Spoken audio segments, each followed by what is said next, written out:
एक बार जरा वेदांता पर अपनी राय दें सर। 18.5 रुपए पर शेयर का डिविडेंड इन्होंने ऐलान किया है, कैसे देखना चाहिए सबको?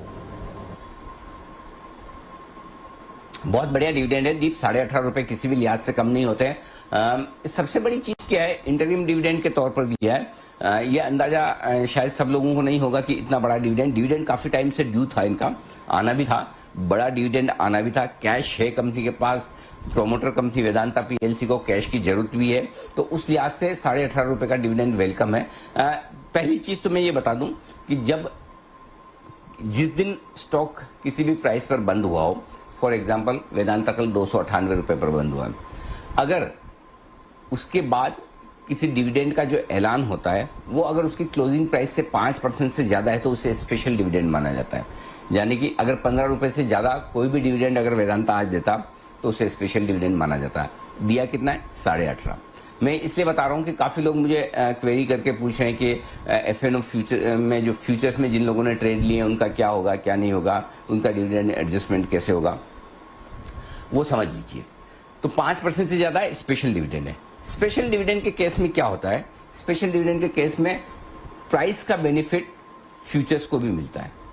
प्राइस का बेनिफिट दो तरह से बेनिफिट होता है, एक पैसा और दूसरा प्राइस का बेनिफिट। पैसा उनको मिलेगा जिनके डीमैट अकाउंट में डिलीवरी वाले शेयर हैं, और वो है रिकॉर्ड डेट 9 सितंबर। अगर आपको 18.5 का डिविडेंड चाहिए, आप वेदांता का शेयर लेकर 9 सितंबर को अपने अकाउंट में रखिए। 10 के बाद बाहर निकल जाएगा तो कोई दिक्कत नहीं। 9 सितंबर के जिनके डीमैट अकाउंट में वेदांता का शेयर है उनको 18.5 डिविडेंड मिल जाएगा। ये तो उनको पैसे का बेनिफिट हो गया, क्योंकि उन्होंने शेयर खरीदा, डिलीवरी खरीदी, अपने पास रखी है, डिविडेंड मिलेगा। तो अब फ्यूचर्स वालों को क्या बेनिफिट, वो बताता हूं। आमतौर पर क्या होता है, जब भी डिविडेंड आता है तो डिविडेंड का अमाउंट का एडजस्ट करके फ्यूचर्स नीचे ट्रेड करते हैं। फॉर एग्जांपल वेदांता का फ्यूचर आमतौर पर 298 स्पॉट में है तो 300 रुपए ट्रेड चलता होगा। 1 रुपया, 1.5 रुपया, 2 रुपया जनरली जो फ्यूचर्स अपनी कॉस्ट ऑफ कैरी और वॉलेटिलिटी प्रीमियम के हिसाब से थोड़ा सा ऊपर चलते हैं। ठीक है, समझिए वेदांता ने 5 रुपए डिविडेंड दिया होता, 1.5-2 रुपए वैसे ही ऊपर चलता है तो अपने आप फ्यूचर्स 3 रुपए नीचे चलना शुरू हो जाते हैं। 5 रुपए को एडजस्ट करके 2 रुपए की प्रीमियम ऊपर जो चल रहे हैं और 3 रुपए और, तो 3 रुपए डिस्काउंट पे फ्यूचर्स ट्रेड करेंगे डिविडेंड को एडजस्ट करने के लिए, क्योंकि फ्यूचर्स के जो ट्रेडर हैं उन्हें इस डिविडेंड का कोई फायदा नहीं मिलता, फायदा सिर्फ उनको मिलता है जिनके पास डिलीवरी है। लेकिन जब स्पेशल इस तरह के डिविडेंड आते हैं जो कि 5% से ज्यादा के हैं, तब फ्यूचर्स को भी फायदा मिलता है। कैसे मिलता है? 9 सितंबर को जब रिकॉर्ड डेट है और जब एक्स डिविडेंड होकर ये स्टॉक ट्रेड करना शुरू करेगा, तो जिस दिन डिविडेंड आ गया, एक्स डिविडेंड हो गया, एक्स डिविडेंड ट्रेडिंग जिस दिन हुई वो रिकॉर्ड डेट से 1-2 दिन पहले होगी, शायद 7 सितंबर के या 6 सितंबर के आसपास होनी चाहिए, जो भी डेट है ऐलान किया जाएगा। उस दिन के बाद सीधा 18.5 रुपए कैश में कम हो जाएगा स्टॉक। फॉर एग्जाम्पल आपका स्टॉक रह जाएगा 280 रुपए के आसपास। सेम फ्यूचर्स में भी उतना कम हो जाएगा, लेकिन फ्यूचर्स में जितना कम होगा 18.5 रुपए का डिविडेंड उतनी आपको अलग से क्रेडिट मिल जाएगी। तो आपको प्राइस लॉस नहीं होगा।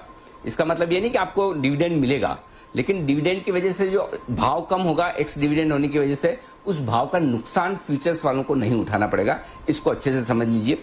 नहीं समझ में आया तो ये वीडियो एक बार फिर से देखिए, मेरी टीम पोस्ट कर देगी आपको ट्विटर पे भी, सोशल मीडिया पे, सब जगह फिर से देख लीजिएगा। सिंपल चीज ये कि जो डिलीवरी लेकर रखेगा उसको फायदा होगा, पैसा आएगा, डिविडेंड आएगा।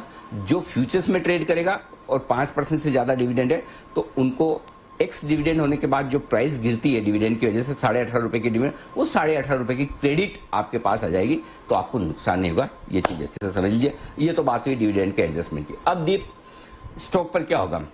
240 रुपए के आसपास हाई बनाकर स्टॉक 340 रुपए के आसपास हाई बनाकर 260 रुपए तक करेक्ट हुआ 2 हफ्ते पहले। तब अचानक से क्यों फॉल आया? सारे कमोडिटी स्टॉक्स भी गिरे उस समय। तो एक दिन टाटा स्टील भी आपको पता है 10% गिरा था। वेदांता थोड़ा सा ज्यादा गिरा। हो सकता है लोगों को उस समय अंदाज ये था कि कुछ बड़ा डेवलपमेंट होने वाला है या डिविडेंड की तब उम्मीद रही होगी, नहीं आया। और मैं इसलिए बार बार कहता हूं, हिंदुस्तान जिंक में भी उन्होंने डिविडेंड की बोर्ड बैठक टाली। डिविडेंड के लिए बोर्ड बैठक टालना या डिविडेंड टालना इसका मतलब नहीं कि बैलेंस शीट में से कैश निकल गया। ये ठीक उसी तरह से जैसा बीपी सेल का भी था। मार्च में डिविडेंड नहीं आया, लेकिन आज आपके पास 58 रुपए का डिविडेंड आ रहा है, तो डिविडेंड टाल सकते हैं। और टालने का मतलब ये नहीं कि कैश आपका खत्म हो गया। सिमिलरली जिन लोगों ने 340 रुपए में भी वेदांता खरीद के रखा है, मैंने तब भी बोला कि बिल्कुल डरिए घबराइए मत, आपको फिर से मौका मिलेगा जिन लोगों ने 300 में खरीदा है उनके लिए भी मौका है। तो हो सकता है आज 10-15 रुपए की तेजी बने, हो सकता है थोड़ी डिविडेंड के ऐलान के बाद प्रॉफिट बुकिंग आ जाए, क्योंकि पहले के फंसे हुए ट्रेडर्स हो सकता है थोड़ी प्रॉफिट बुकिंग भी करे। लॉन्ग टर्म बढ़िया है, आपको कोई चिंता करने की जरूरत नहीं। 320 का जो टारगेट था वो आ ही चुका है। नेक्स्ट टारगेट 375-400 का है। उसके बाद इसको रिव्यू करेंगे कि कमोडिटी मार्केट का कैसा व्यू रहता है। तो लॉन्ग टर्म इन्वेस्टर्स बने रहें, डिविडेंड लें, जिनके पास डिलीवरी है। जो शॉर्ट टर्म ट्रेडर्स हैं वो एक बार प्रॉफिट बुक कर लें, वापस नीचे मिले बाय ऑन डिप से फिर से खरीदारी कर लें। कमोडिटी बाजार के मेटल्स के मूड माहौल को देख के एक बार चाहें तो प्रॉफिट बुक करें, वापस नीचे में एंट्री कर सकते हैं। ये ट्रेडर्स के लिए, इन्वेस्टर्स बने रहें।